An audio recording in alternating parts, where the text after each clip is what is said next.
Un vidéaste amateur a réussi à capter les images de l'avion congolais Sukhoi.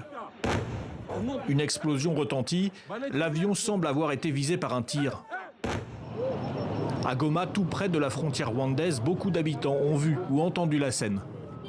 Hier, j'étais ici et j'ai entendu une forte détonation qui a fait boum.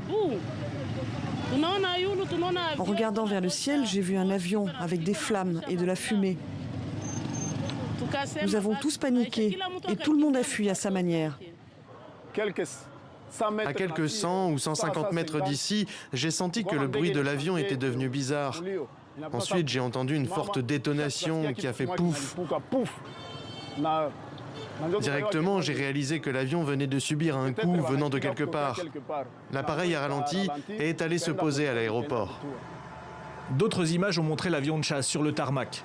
Des flammes s'en échappent et le pilote s'extrait du cockpit rapidement. La communication du Rwanda a très vite suivi. À 17h03, un Sukhoi 25 venant de la RDC a violé l'espace aérien rwandais pour la 3e fois. Des mesures de défense ont été prises. Kigali ne donne pas plus de détails. L'aéroport de Goma se trouve à quelques dizaines de mètres tout au plus du territoire rwandais. Les autorités congolaises ont, elles, dénoncé fermement ce qu'elles qualifient d'attaque contre son avion de chasse. Cet avion de chasse a été attaqué pendant qu'il entamait son atterrissage sur la piste de l'aéroport international de Goma. Les tirs rwandais ont été dirigés vers un aéronef congolais volant à l'intérieur du territoire congolais. Il n'a nullement survolé l'espace aérien rwandais. Le communiqué précise aussi que l'action équivaut à un acte de guerre.